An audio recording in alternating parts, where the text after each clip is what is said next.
Alhamdulillahirrabbilalamin. Bersyukur kita atas kehadirat Allah Subhanahu wa Ta'ala yang mana pada hari ini kita semua telah diberikan kesehatan dan kesempatan sehingga kita semua dapat berkumpul dalam melaksanakan layanan penempatan dan penyaluran khususnya di penempatan penyaluran di ekstrakurikuler. Ah, Jangan lupa dan tak lupa pula salawat merangkaikan salam kita aturkan kepada junjungan alam Nabi besar Muhammad Sallallahu Alaihi Wasallam dengan melafazkan Allahumma sholli ala sayyidina Muhammad wa ala ali sayyidina Muhammad serta salam assalamualaikum ya Rasulullah. Baik, gambar aku nampak ya foto aku?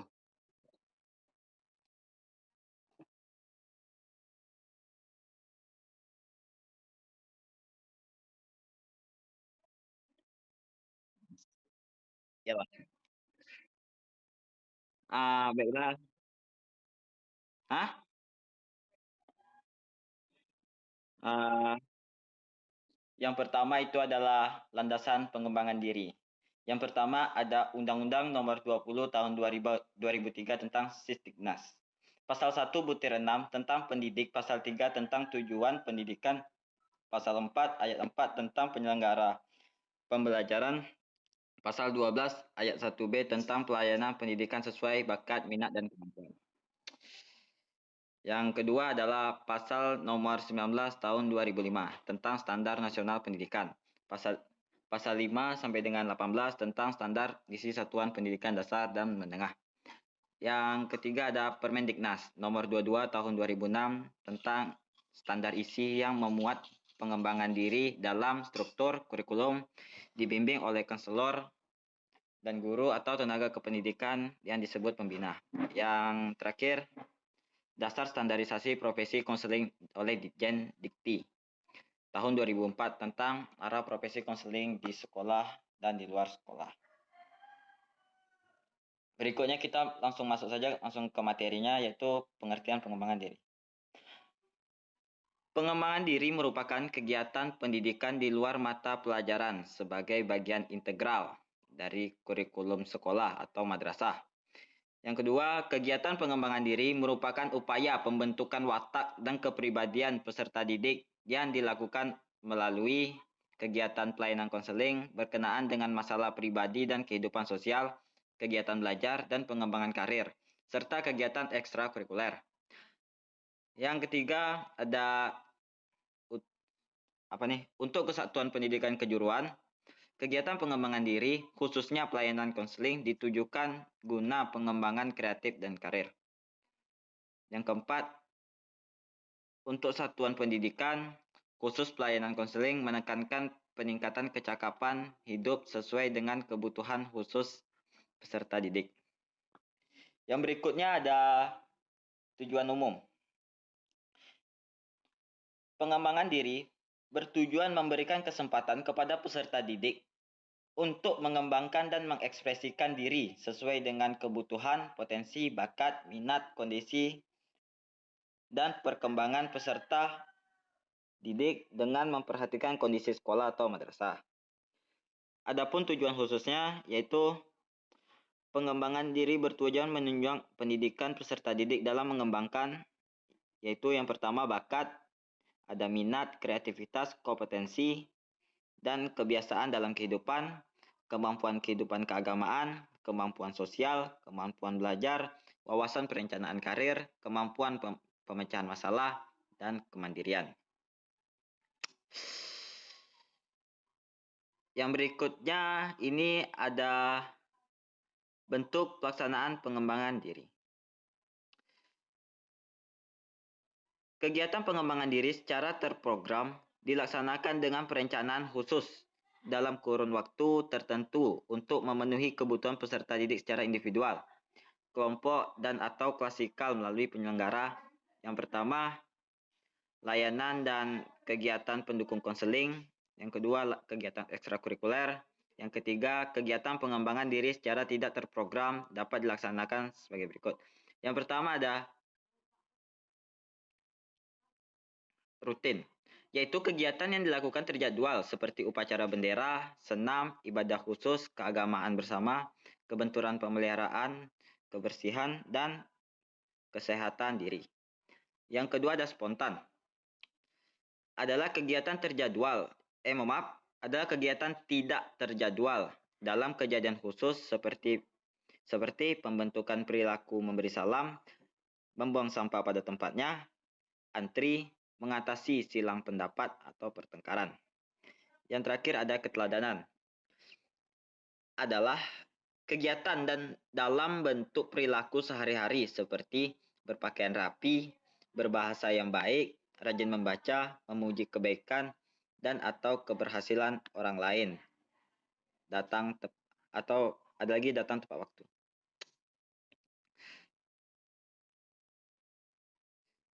Yang berikutnya, sini ada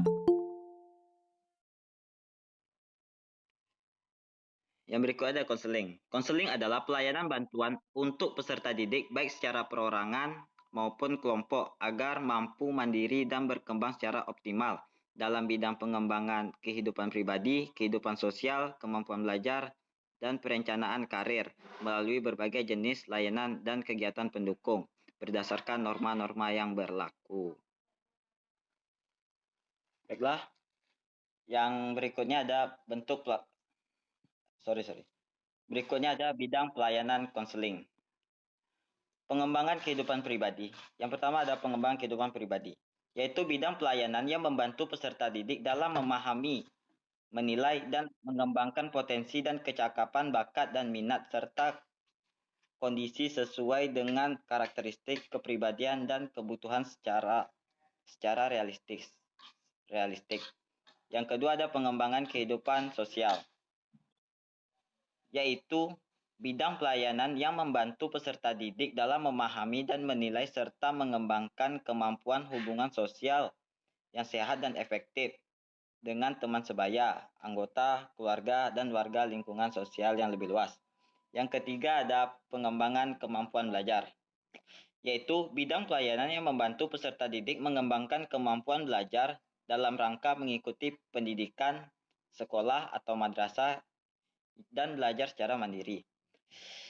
Yang keempat ada pengembangan karir, yaitu bidang pelayanan yang membantu peserta didik dalam memahami dan menilai informasi serta memilih dan mengambil keputusan karir. Yang berikutnya ada fungsi bimbingan konseling, yaitu khususnya di bagian layanan, penempatan, dan penyaluran untuk ekstrakurikuler di sekolah. Yang pertama ada fungsi pemahaman, yaitu fungsi membantu peserta didik memahami diri dan lingkungannya. Yang kedua ada fungsi pencegahan, yaitu fungsi untuk membantu peserta didik mampu mencegah untuk menghindari diri dari berbagai permasalahan yang dapat menghambat perkembangan dirinya. Yang ketiga ada fungsi pengentasan, yaitu fungsi untuk membantu peserta didik mengatasi masalah yang dialaminya.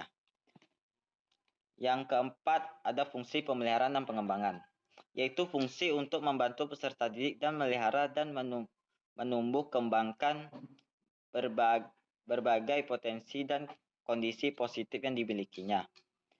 Yang kelima ada fungsi advokasi, yaitu fungsi untuk membantu peserta didik memperoleh pembelaan atas hak dan atau kepentingan yang kurang mendapat perhatian. Berikut adalah jenis layanan konseling, yaitu layanan yang membantu peserta didik memahami lingkungan, terutama lingkungan sekolah dan madrasah, objek-objek yang dipelajari untuk menyesuaikan diri serta mempermudah dan memperlancar peran peserta didik di lingkungan yang baru. Yang kedua ada informasi, yaitu layanan yang membantu peserta didik menerima dan memahami berbagai informasi diri, sosial, belajar, karir atau jabatan, dan pendidikan lanjutan. Yang keempat ada penempatan dan penyaluran, yaitu layanan untuk membantu peserta didik memperoleh penempatan dan penyaluran yang tepat di dalam kelas, kelompok belajar, jurusan atau program studi, program latihan, magang, dan kegiatan ekstrakurikuler. Yang keempat ada penguasaan konten, yaitu layanan yang membantu peserta didik menguasai konten tertentu, terutama kompetensi atau kebiasaan yang berguna dalam kehidupan di sekolah, keluarga, dan masyarakat. Yang berikutnya ada jenis layanan. Kegiatan konseling perorangan, yaitu layanan yang membantu peserta didik dalam mengentaskan masalah pribadinya. Yang kedua, yang berikutnya adalah bimbingan kelompok, yaitu layanan membantu peserta didik dalam pengembangan pribadi, kemampuan hubungan sosial, kegiatan belajar, karir atau jabatan, dan pengambilan keputusan serta melakukan kegiatan tertentu melalui dinamika kelompok. Yang berikutnya ada konseling kelompok, yaitu layanan yang membantu peserta didik dalam pembahasan dan pengentasan masalah pribadi melalui dinamika kelompok. Yang berikutnya ada konsultasi, yaitu layanan membantu peserta didik dan atau pihak lain dalam memperoleh wawasan, pemahaman, dan cara-cara yang perlu dilaksanakan dalam menangani kondisi atau masalah peserta didik. Yang berikutnya ada mediasi, yaitu layanan yang membantu peserta didik menyelesaikan permasalahan dan memperbaiki hubungan antar mereka. Yang berikutnya ada kegiatan pendukung.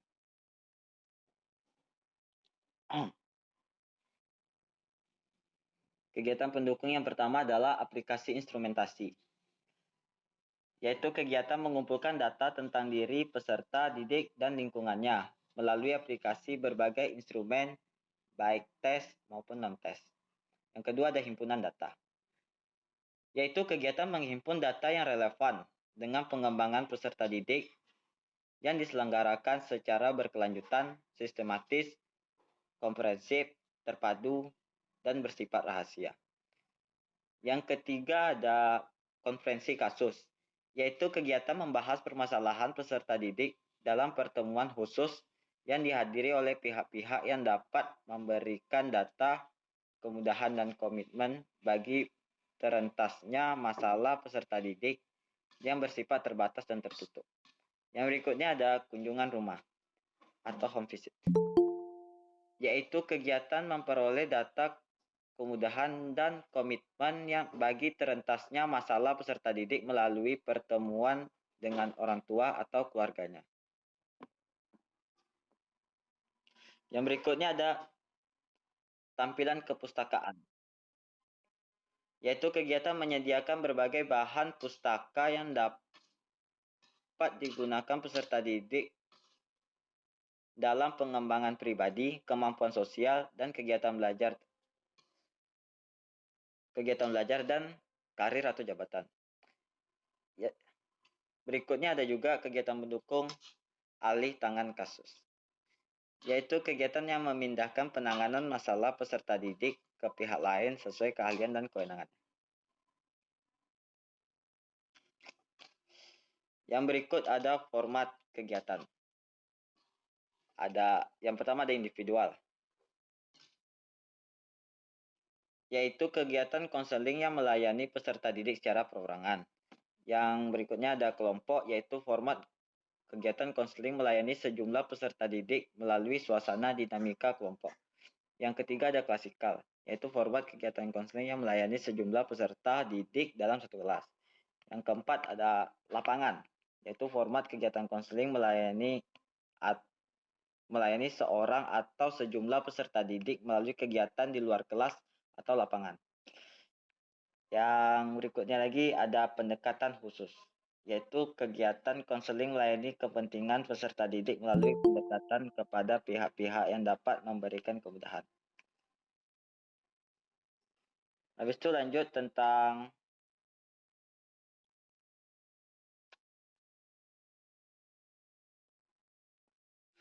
ada jenis program.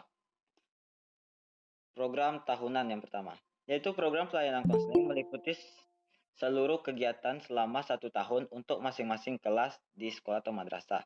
Yaitu ada program semester. Berikutnya adalah program semester, yaitu program pelayanan konseling meliputi seluruh kegiatan selama 1 semester yang merupakan jabaran program tahunan. Yang ketiga ada program bulanan, yaitu program pelayanan konseling meliputi seluruh kegiatan selama 1 bulan yang merupakan jabaran dari program semesteran. Yaitu adalah berikutnya ada program mingguan, yaitu program pelayanan yang meliputi kegiatan selama 1 minggu yang merupakan jabaran program bulanan, dan begitu juga seterusnya. Yang berikutnya ada penyusunan program, yaitu program pelayanan konseling. Disusun berdasarkan kebutuhan peserta didik atau need assessment yang diperoleh melalui aplikasi instrumentasi. Yang berikut ada substansi program pelayanan konseling, yaitu meliputi keempat bidang, jenis layanan dan kegiatan pendukung, format kegiatan, sasaran pelayanan, dan volume atau bebas tugas konselor. Berikutnya ada pelaksanaan kegiatan konseling. Di dalam pembelajaran sekolah atau madrasah, kegiatan tatap muka secara klasikal dengan peserta didik untuk menyelenggarakan layanan informasi, penempatan dan penyaluran, penguasaan konten, kegiatan instrumentasi, serta layanan atau kegiatan lain yang dapat dilakukan di dalam kelas. Yang kedua adalah volume kegiatan tatap muka klasikal adalah 2 jam per kelas per minggu dan dilaksanakan secara terjadwal. Yang ketiga ada kegiatan tatap muka dengan peserta didik untuk menyelenggarakan layanan konsultasi, kegiatan konferensi khusus, konferensi kasus, himpunan data, kunjungan rumah, pemanfaatan kepustakaan, dan alih tangan kasus. Yang berikutnya, pelaksanaan kegiatan konseling di luar pembelajaran sekolah. Jadi, yang pertama ini kegiatan tatap muka dengan peserta didik untuk menyelenggarakan layanan orientasi, konseling perorangan, bimbingan kelompok, konseling kelompok, mediasi, serta kegiatan lainnya yang dapat dilaksanakan di luar sekolah. Yang kedua, 1 kali kegiatan layanan atau pendukung konseling di luar kelas atau di luar jam pelajaran ekuivalen dengan 2 jam pembelajaran tatap muka dalam kelas. Yang ketiga ada kegiatan pelayanan konseling di luar jam pembelajaran sekolah atau madrasah. Maksimum 50% dari seluruh kegiatan pelayanan konseling diketahui dan dilaporkan kepada pimpinan sekolah atau madrasah. Yang berikutnya ada kegiatan ekstrakurikuler. Kegiatan ekstrakurikuler adalah kegiatan pendidikan di luar mata pelajaran dan pelayanan konseling untuk membantu pengembangan peserta didik sesuai dengan kebutuhan, potensi, bakat, dan minat mereka melalui kegiatan yang secara khusus diselenggarakan oleh pendidik atau tenaga kependidikan yang berkemampuan dan berkewenangan di sekolah atau madrasah. Yang berikutnya ada fungsi kegiatan ekstrakurikuler. Yang pertama ada pengembangan, yaitu fungsi kegiatan ekstrakurikuler untuk mengembangkan kemampuan dan kreativitas peserta didik sesuai potensi, bakat, dan minat mereka. Yang kedua ada sosial, yaitu fungsi kegiatan ekstrakurikuler untuk mengembangkan kemampuan dan rasa tanggung jawab sosial peserta didik. Yang ketiga ada rekreatif, yaitu fungsi kegiatan ekstrakurikuler untuk mengembangkan suasana rileks, mengembirakan, dan menyenangkan bagi peserta didik yang menunjang proses perkembangan. Yang berikutnya ada persiapan karir, yaitu fungsi kegiatan ekstrakurikuler untuk mengembangkan kesiapan karir peserta didik. Yang berikut ada prinsip kegiatan ekstrakurikuler. Yang pertama ada prinsipnya ada individual, yaitu prinsip kegiatan ekstrakurikuler untuk sesuai dengan potensi, bakat, dan minat peserta didik masing-masing. Yang kedua ada pilihan, yaitu prinsip kegiatan ekstrakurikuler yang sesuai dengan keinginan dan diikuti secara sukarela peserta didik.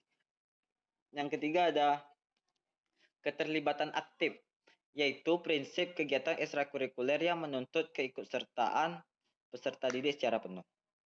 Yang keempat ada menyenangkan, yaitu prinsip kegiatan ekstrakurikuler dalam suasana yang disukai dan mengembirakan peserta didik. Yang kelima ada etos kerja, yaitu prinsip ekstrakurikuler yang membangun semangat peserta didik untuk bekerja dengan baik dan berhasil. Yang terakhir ada kemanfaatan sosial, yaitu prinsip ekstrakurikuler yang dilaksanakan untuk kepentingan masyarakat. Yang berikutnya ada jenis kegiatan ekstrakurikuler. Yang pertama ada KRIDA, meliputi kepramukaan, latihan dasar kepemimpinan siswa atau LDKS. Berikutnya ada Palang Merah Remaja atau PMR. Ada juga pasukan pengibar bendera pusaka atau Paskibraka, atau yang bisa juga kita kenal dengan Pasus atau pasukan khusus. Yang kedua ada karya ilmiah, meliputi kegiatan ilmiah remaja atau KIR, kegiatan penguasaan keilmuan dan kemampuan akademik dan penelitian. Biasanya ini kayak les apa gitu, les biologi untuk mempersiapkan dirinya ataupun persiapan lomba-lomba dan sebagainya lah. Yang ketiga ada latihan atau lomba keberbakatan atau prestasi, meliputi pengembangan bakat olahraga seni dan budaya, cinta alam, jurnalistik, teater, dan keagamaan. Yang berikutnya ada seminar, lokakarya, dan pemeran atau bazar. Dengan substansi antara lain karir pendidikan, kesehatan, perlindungan HAM, keagamaan, dan seni budaya.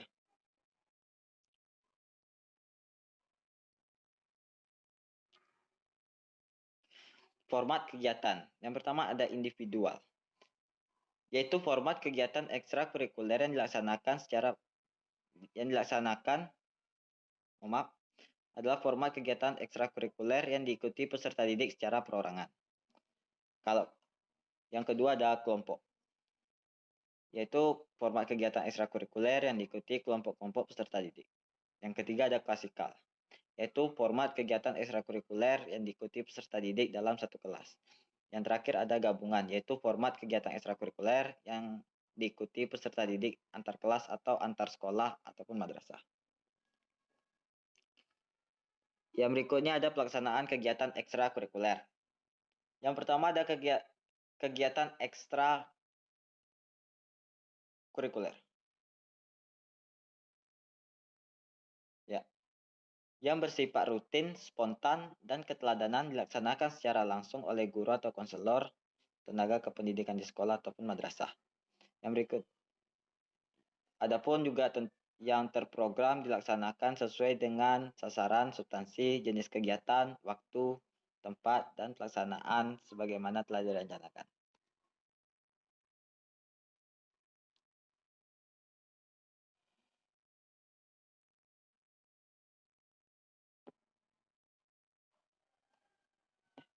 Yang berikutnya ada penilaian. Yang pertama, penilaian hasil kegiatan pelayanan konseling dilakukan melalui. Yang pertama adalah penilaian segera atau LAISEK, yaitu penilaian pada akhir setiap jenis layanan dan kegiatan pendukung konseling untuk mengetahui perolehan peserta didik yang dilayani. Yang kedua ada penilaian jangka pendek atau LAIJAPEN, yaitu penilaian dalam waktu tertentu atau 1 minggu sampai dengan 1 bulan. Setelah satu jenis layanan dan atau kegiatan pendukung konseling diselenggarakan, untuk mengetahui dampak layanan atau kegiatan terhadap peserta didik. Yang berikutnya adalah penilaian jangka panjang atau LAIJAPANG. yaitu penilaian dalam waktu tertentu, 1 bulan sampai dengan 1 semester. Setelah satu atau beberapa layanan kegiatan pendukung konseling yang diselenggarakan untuk mengetahui lebih jauh dampak layanan dan kegiatan pendukung konseling terhadap peserta didik. Yang kedua ada penilaian proses kegiatan pelayanan konseling dilakukan melalui analisis atau keterlibatan unsur-unsur sebagaimana tercantum dalam Satlan atau Satkum untuk mengetahui efektivitas dan efisiensi pelaksanaan kegiatan. Yang ketiga adalah hasil penilaian kegiatan pelayanan konseling dicantumkan dalam Lapelprok. Hasil kegiatan pelayanan konseling secara keseluruhan dalam 1 semester untuk setiap peserta didik dilaporkan secara kualitatif. Yang berikutnya ada hasil dan proses kegiatan ekstrakurikuler dinilai secara kualitatif dan dilaporkan kepada pimpinan sekolah atau madrasah dan pemangku kepentingan lainnya oleh penanggung jawab kegiatan. Baiklah, sekian materi dari saya. Mungkin teman-teman yang lain ada yang ingin ditanyakan, saya silakan. Baiklah, sampai di sini ada yang ingin bertanya?